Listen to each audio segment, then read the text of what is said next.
was a monster to everybody else, but he was kind to me. A serial killer is dead tonight, and the woman who lived with him as a teenager is speaking out. Terry Blair was already convicted of killing one woman when he was accused of targeting sex workers during the summer of 2004. Welcome to Fox 4 News at 10 o'clock tonight. I'm Kevin Barry. I'm Lauren Halifax. Those killings all took place on Kansas City's Prospect Corridor near where he lived. Tonight, for the first time, we're hearing from a woman who stayed with Blair for a time back then. He was 42. She was a teenager. Fox 4's Dave DeMarco live at KCPD headquarters, where 20 years ago, the investigation into these killings reached a nationwide audience. And that's because those killings that really rocked Kansas City were profiled on the show The First 48. And it was only through that show that Verinia Weekly discovered who the man she'd been living with really was. Verinia Weekly ran away from home at age 16 and says a classmate connected her with a 42-year-old man who allowed her to stay with him on Prospect in 2004. In September of that year, a neighbor would find the bodies of two women in a garage. I didn't know what he was doing, though.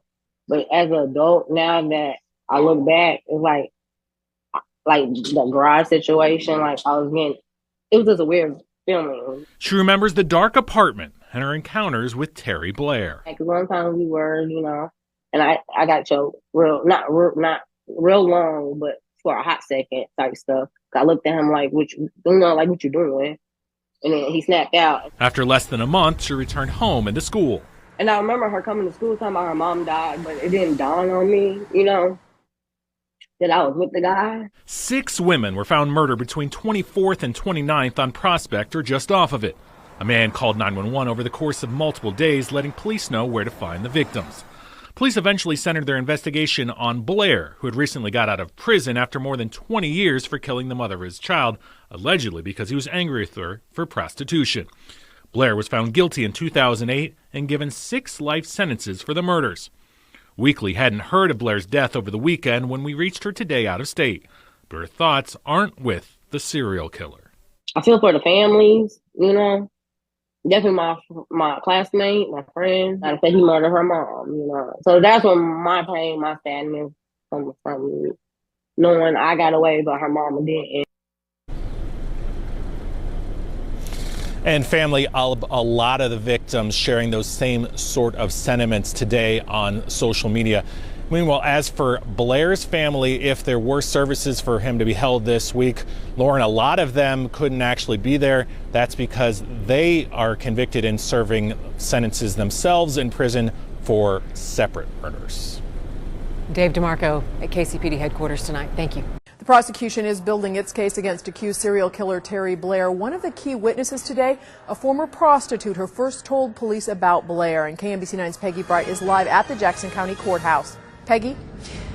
Well, Kelly, the 6 women killed lived hard lives along the Prospect Corridor. One former prostitute says she survived Blair, and she came to court today to tell about it. I met him right as he got out of prison. We had an encounter. Sherry Chadbourne was crack addicted and living in the area where the women's bodies were found in 2004. Terry Blair, Sherry says, was living in the same apartment building, and at first she wasn't concerned about him. But she says she soon got the impression Blair was stalking her, and she told the court when police were in the Prospect Corridor looking for the serial killer, she flagged an officer down to tell him what Blair told her. That this man named Terry Blair said he was going to kill all the prostitutes. They were scum of the earth. One by one. The prosecution says Blair is the man who called 911 to tell police where more women's bodies were, and he referred to them as scum. The victims were friends of Sherry's, and she says Blair frightened her. I was trying to get away from him, and I jumped in that white man's truck. He had pulled a knife, told me he cut his wife's throat. He cut mine too. Now, Blair had spent some 20 years in prison for killing the mother of his children, and she had become a prostitute. We're live at the Jackson County Courthouse. Back to you, Kelly. Peggy, when are we expected to hear the 911 tapes? Well, we had thought they were going to happen today, but the prosecution apparently changed its strategy. That will be happening tomorrow, and the prosecution is also expected to wrap up its case then. All right. Thank you for the latest, Peggy. More news tonight. Terry Blair is now a convicted serial killer. The victims' families are overwhelmed, but the judge who made the ruling took a swipe at investigators in the case. Peggy Bright is live with continuing coverage. Peggy? Well, Laura, Judge John O'Malley heard the case without a jury and delivered his decision today with a half an hour's worth of explanation. But what mattered most to the victim's family were the judge's final words. I find beyond a reasonable doubt that the defendant, Terry Blair, is guilty of murder in the first degree for the murders of Sheila McKenzie, Patricia Wilson, Anna Ewing, Darcy Williams, Claudette Juniel, and Carmen Hunt. The tears were flowing, the hugs among families, an expression of relief. Terry Blair remained emotionless, just what relatives would expect. The mother of victim Darcy Williams. Very careful, and I appreciate his honesty, and I appreciate the fact that he could discern between what was right and what was wrong. But not all of these relatives were so confident, like the niece of victim Carmen Hunt. I was nervous at first. Because it was at first it seemed like he was going to get off, you know what I'm saying, because really of the evidence. But after it was over with, I'm just relieved. Judge O'Malley explained in great detail why he found Blair guilty. He also criticized the police on the case for sloppy and unfactual reports because of a network camera crew that followed them throughout the investigation. But the relatives defend the detectives and the work they did. Listen to Patricia Wilson Butler's daughter. They made mistakes. They're human. They made mistakes. They never had something like this on their hands before. They made mistakes, but they did their job. Now, the A&E film crews that followed police have not been back since 2006. We are live at the Jackson County Courthouse. Back to you, Laura. Peggy, thank you. Blair will not be facing the death penalty. Prosecutors agreed not to seek it in return for Blair's agreement to have a trial by judge instead of a jury. Good evening, everyone. Tonight, a murderer's voice on 911 calls. But is it accused serial killer Terry Blair or someone else? KMBC 9's Peggy Bright is live tonight with our top story. Peggy? Well, Kelly, it may all come down to who made those calls for Judge John O'Malley. He is trying this case without a jury. Today, for the very first time, we're hearing tapes of those 911 calls in court. This is 911. Can I help you? The killer placed 2 calls on September 3rd and 4th, 2004. What's going on? I want to report a dead body. Where? On 29th and Park. 29th and Park? In the backyard at the northeast house on the corner. Northeast house on the corner? Yeah. How do you know it's a dead body there? I put it there. The prosecution contends that's the voice of 46-year-old Terry Blair, but Blair denied it in a police interview just after his arrest, and he got a boost for that claim today from a Wisconsin linguistics expert who testified for the defense. Dr. Thomas Purnell compared calls Blair made from jail to the 911 calls. My opinion is that it's unlikely that these two speakers, the known speaker and the unknown speakers, I'll refer to them, are the same person. Blair is charged with murdering 6 women who lived along the Prospect corridor. Several of the bodies were found because of the killer. In the second 911 call, the killer said there were even more. There's 6 more. There's 6 more bodies? Yep. And you're going to call those in tomorrow, you said? I'm going to go in tomorrow. But the killer made no more calls. Now the trial resumes next week when we'll be hearing more on the technology that was available back in 2004 for tracing those 911 calls. We're live at the Jackson County Courthouse. Back to you, Kelly. Peggy, did the killer ever give a reason for the murders? He did, in fact, give a reason. He talked about the fact that they were prostitutes, that he thought that that was disgusting, and he called them scum. And you'll be hearing some of that part of the tapes coming up on our news at 6. Peggy Bright live. Thank you. What's going on, Graveyard Shift family? It's your fearless shift leader, Dalen Spratt. And you can see I'm in my rental car. The big Ram. 1500 Dodge Ram with 200 pounds of torque. Y'all, why they give me this big old truck, y'all? With all these dents. I said, y'all, I need a compact car. They said, don't worry, we got you. How about our Dodge Ram? Quad cab, 4x4. With a whole bunch of dents. But don't you worry, we'll mark them up so we don't charge them for you. Charge you for them. Family, we are in Kansas City, Missouri. And I'm not gonna lie to you. This was pretty interesting. I was trying to find the final resting area of Miss Carmen Hunt. Now, Carmen was one of the victims of Terry Blair. So as you know, and as we've discussed in the story, it seemed like Terry had something against women who, sex workers. And yeah, for whatever reason, he was triggered by women that worked in that field. And he took out his aggression and his anger and his violence out on them. And unfortunately, Miss Carmen Hunt ran across the path of Terry. And what sucks, to be completely honest, what sucks is that there's so much information online about Terry, right? Like, you can find his story all over the internet, all over YouTube. There's videos of him, there's interviews with him, there's pictures of him there's all this information about this psychopath, but there's very, very, very little about his victims. So I thought it would be interesting, now that we've heard the story of Terry, that we come pay our respect to one of his victims, the beautiful Miss Carmen Yvette Hunt, born July 21st, 1964, and passed away September 3rd, 2004.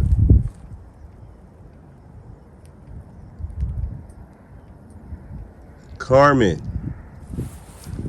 I pray that you're resting well. I hate that your life was cut so short. I hate that you even ran across the path of someone so evil. You didn't deserve anything that ever happened to you, Carmen. But my name is Dalen. I'm with a group of people called the Graveyard Shift. And what we do is we come to resting communities like this, and we try to speak to those who may not have been spoken to in a long time, or maybe feel like their voice has not been heard or was never heard. But we just try to have conversations. And people have been discussing your case. It's 2024. Literally 20 years now. People have been discussing what went on with you. And recently, Terry died. So I would love to sit down and get to know you, Carmen. Again, I feel like everyone deserves a voice. Everyone deserves to be heard. This is a judgment-free zone. We don't judge at all, Carmen. And again, I would just love to get to know you and hear your story. So if you don't mind, I would love to sit down and speak with you. We'll see.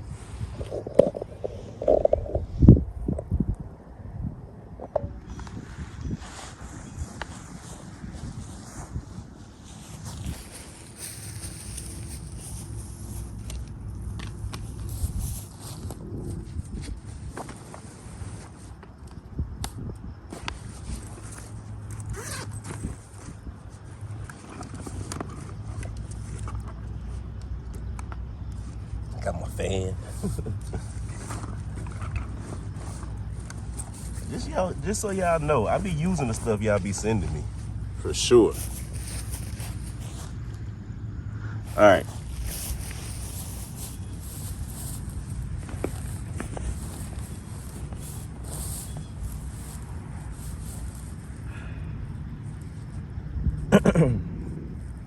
All right, family. We're here.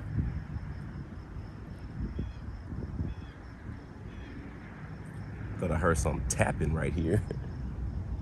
But we're here at the final resting space of Miss Carmen Yvette Hunt. And again, she was one of the victims of The evil Terry Blair.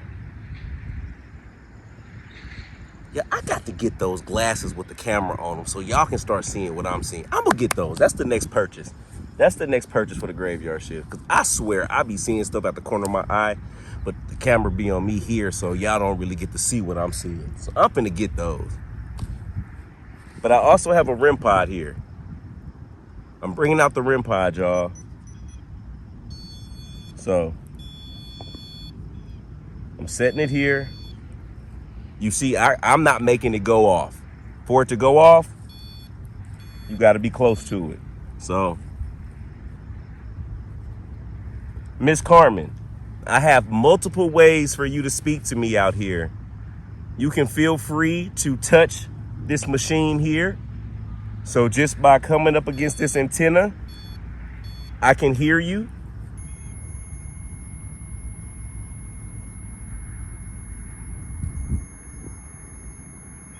I don't think it's supposed to do.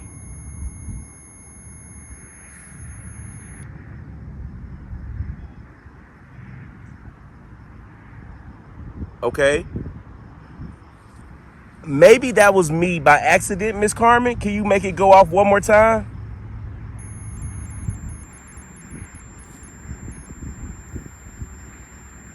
Thank you, Miss Carmen. Can you cut it off? Okay, Carmen. I know she like I'm ready to talk. I'm ready to tell my side of the story. Miss Carmen, you deserve it, love. I'm gonna be honest with y'all. I was not expecting the REM pod to go off, y'all. Look, I'm not by it. It don't. Me doing this don't make the REM pod go off. None of that. Carmen, I feel like you trying to make it seem like I made that go off just now, Carmen.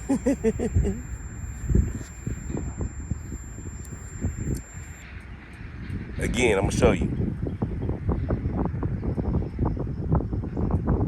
For me to make this thing go off, it's like this. This is the radius. Not even here. This. My shoulder, I gotta be here. So just so we're clear, all of this is clear range for me. I'm not affecting it by doing none of this. It is Carmen, one more time for your boy. Can you make it go?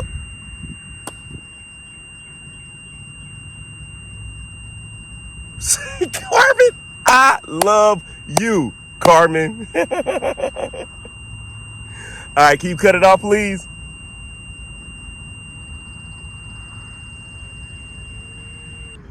Thank you, girl. All right, Carmen, now that we know that you're here. Wow, I was not expecting that, Carmen. I ain't gonna lie to you. Your boy ain't been stretching. All right, Carmen. Let's just get to talking. Carmen. I like your energy.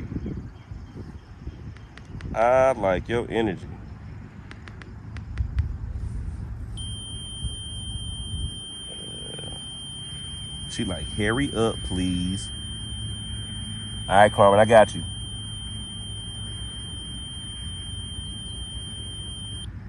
Thank you. Okay, here we go. So, Carmen, we know that you're here. How do you feel about us coming down and trying to speak with you today?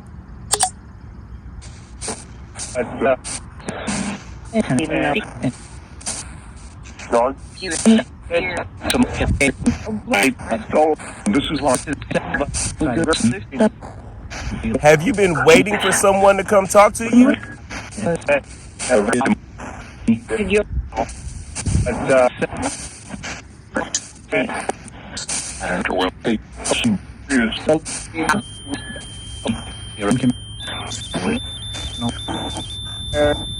Sit here.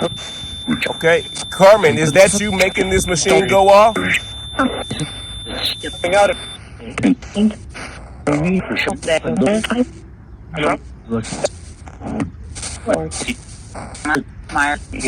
Okay. Now, Miss Carmen,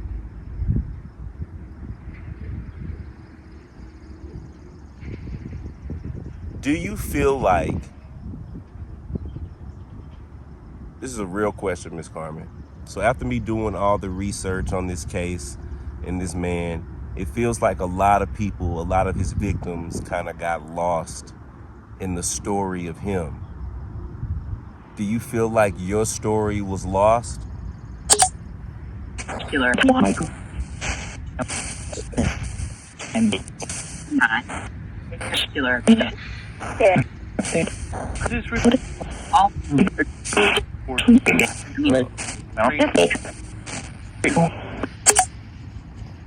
Come some people, y'all.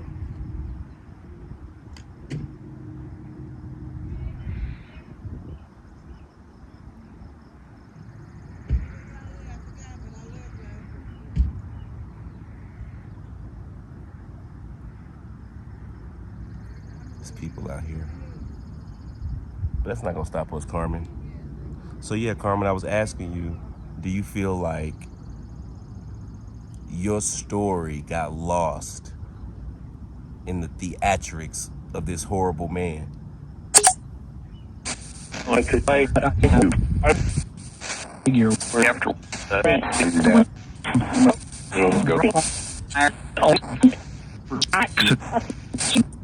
this kind of thing. Normal.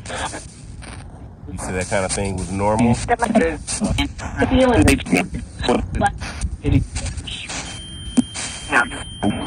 My speed.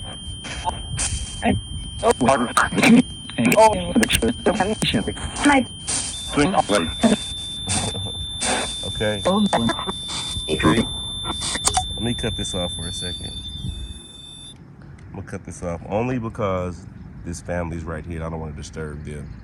But Carmen, I feel you. So it seems like you feel like, well, what I'm getting from that is a lot of times stories about people in that type of work or field, they go untold, or maybe people feel like they don't take those type of stories serious. Do you feel that way, Carmen?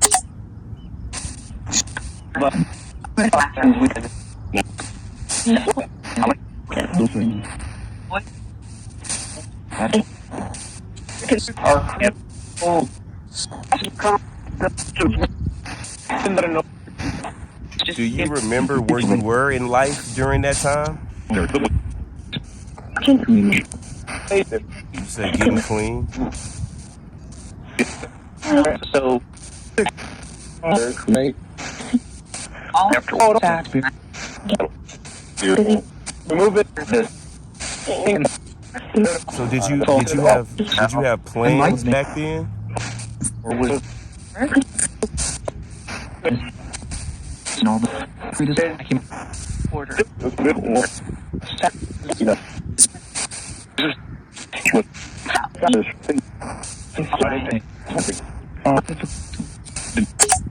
Was the work that you were doing at that time just a means to an end? Like, did you have bigger goals or bigger dreams during that time?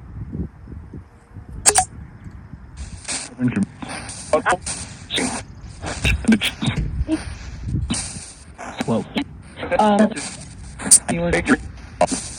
through this door.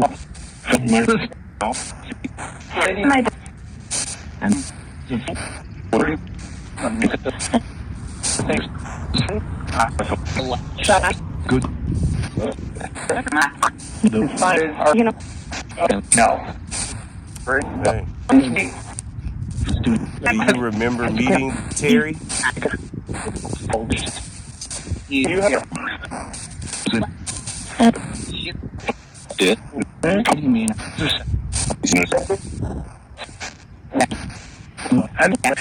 Did you have any?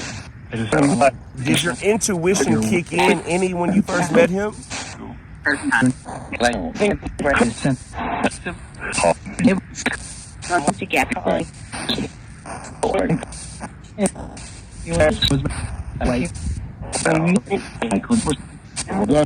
So what made you continue on?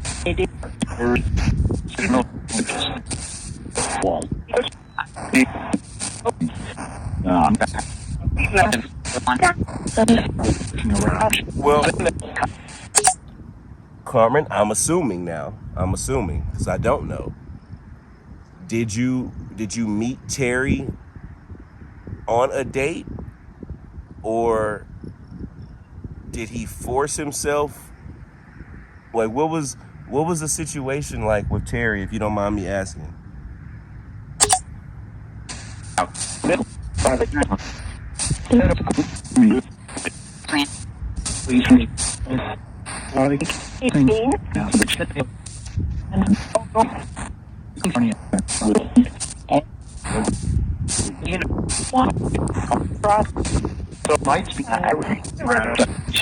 So when you realized something was wrong, what did you do?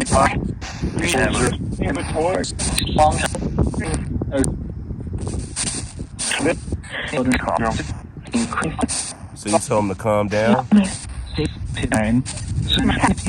And what happened when you said that?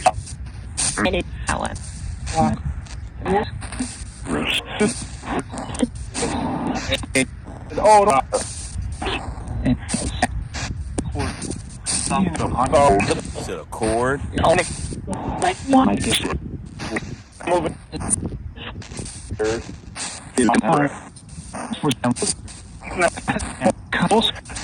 Dang.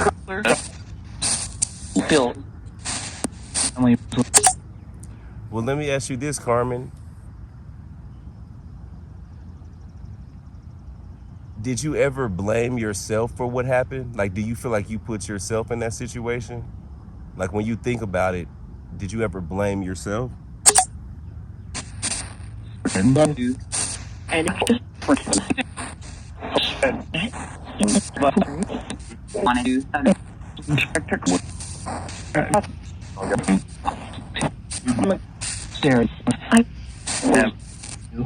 I was gonna say, you shouldn't. If you ever did, you shouldn't. Because that man was literally a psychopath. That man preyed on women like you. For whatever reasons he had, like that was... It had nothing to do with you. And that probably even makes it even worse. Like, just to be a random victim of someone else's psychopathic sensations.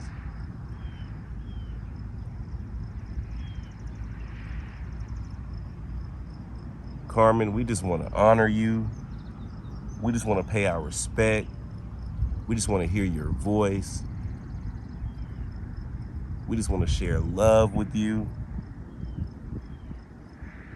And just know that you are not forgotten, and people are still thinking and talking about you to this day.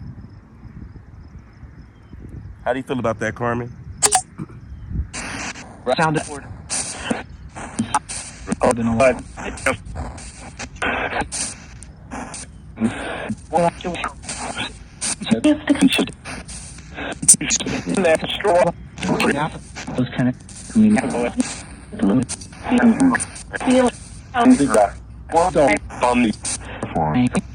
Well, you know, Carmen, he got in. Terry ended up going to jail.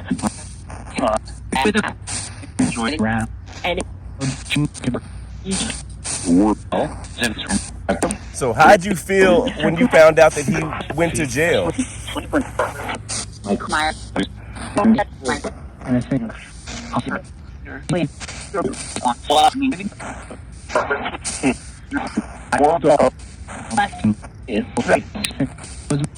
To this day, well, he's dead now, but he claimed his innocence up until his ending.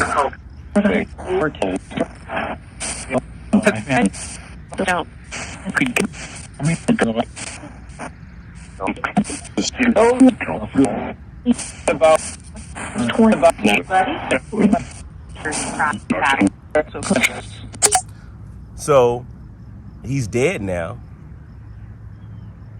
How do you feel knowing that your attacker is now dead?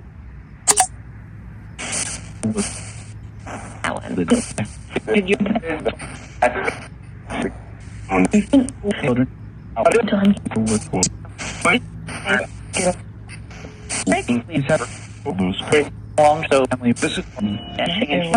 Were you able to meet or address him on the other side?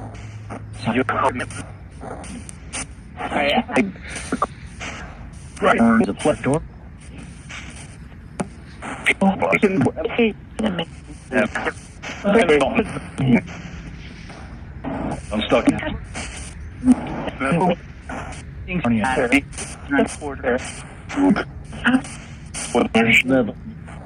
Have you addressed him yet? Us, we have. How did it feel to address him?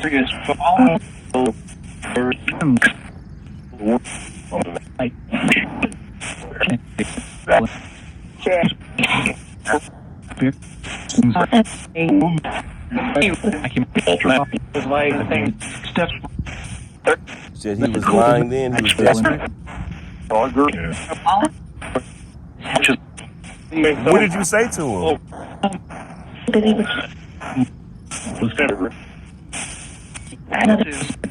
No, I think that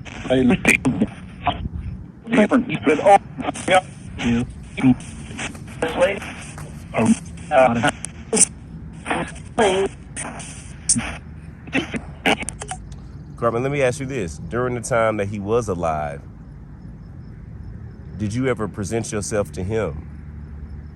Like, I know if somebody did something like that to me, like, I would hunt them. I would try my best. I would, like, Lord, please. Like, Dalen, do you want to be an angel? Or do you want to be a ghost? What are the hours? Man, I'm petty. I need to get my get back, Lord. Let every time Terry close his eyes, he see my face. Every time he open his eyes, I want him to see my face. Like, I would want to torture that man. So I don't know if, like, that's an option when you cross over. Like, can you take the torture package, or do you got to take the heavenly beyond package? Carmen, how does that work?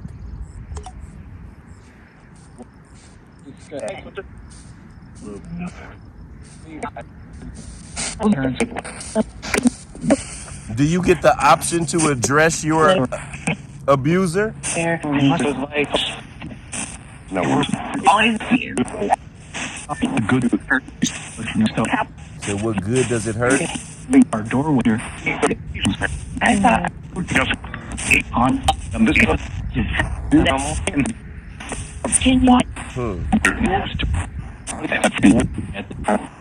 Carmen, do you forgive Terry? It's hard.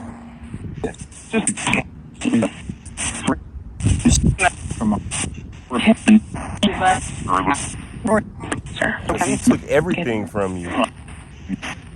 So,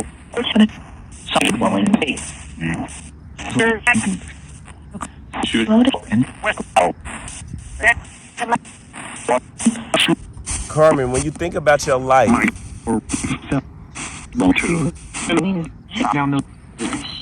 what's one decision you would make differently? It could maybe change the course of everything in your life.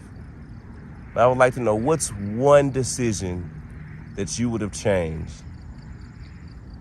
What would that have been?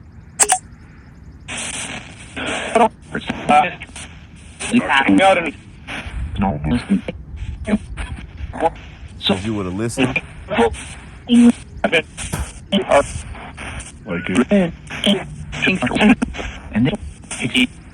Who would have listened to?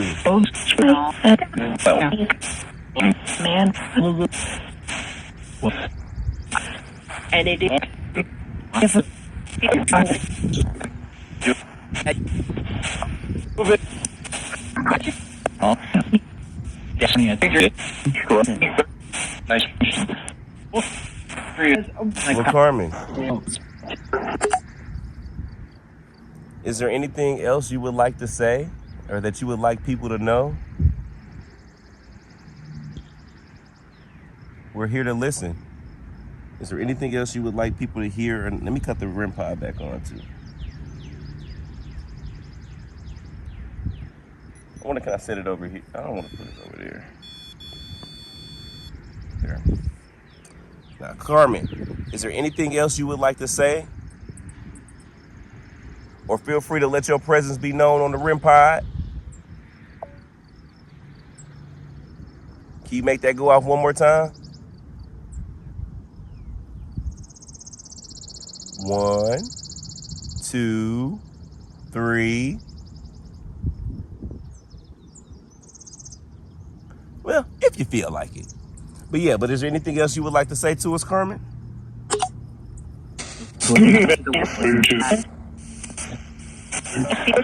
Like it.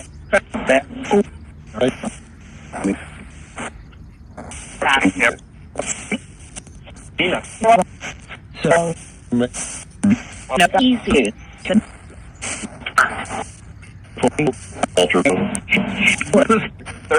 Walter, leave her alone now. Now, I done heard you. I was trying to ignore you, son. Let me talk to Walter's son.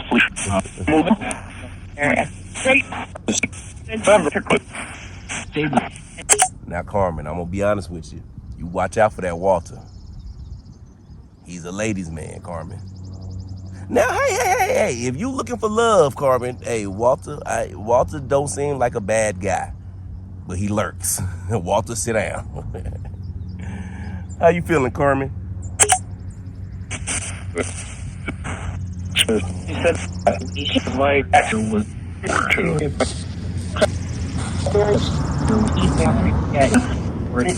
You said he's very nice? Yeah. What are you talking about, me or Walter? Not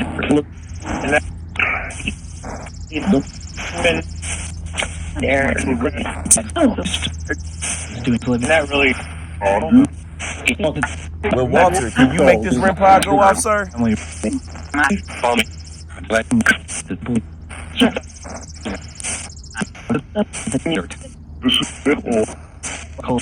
said it's a bit old. Who's a bit old? You or the REM pod? There you go. All right, Walter, I appreciate it, brother. Can you cut it off? Thank you, man.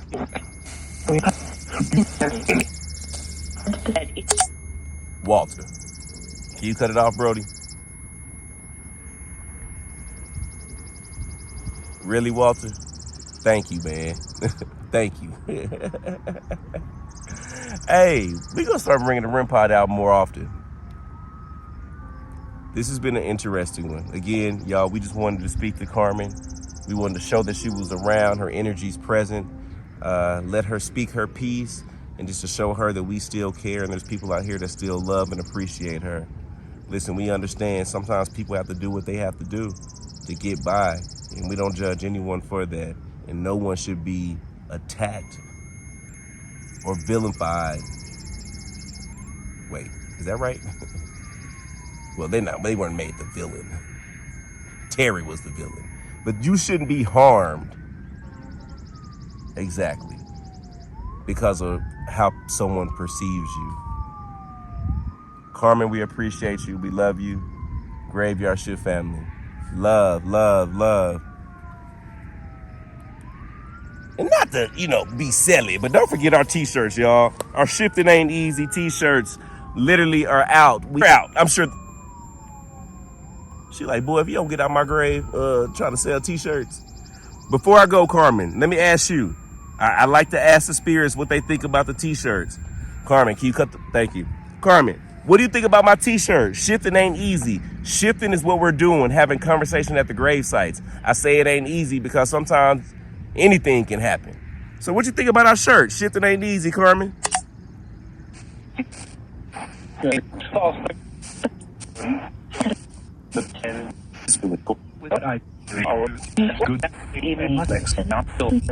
Would you wear it?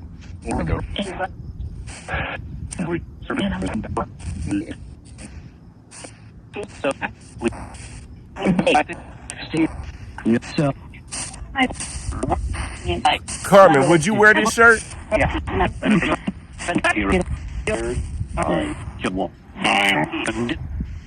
Right?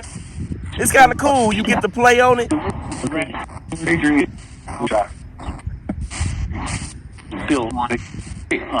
You said you would.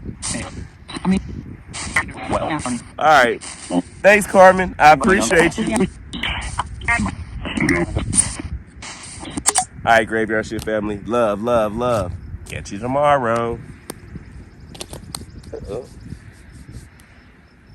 REM pod was going off. I love it.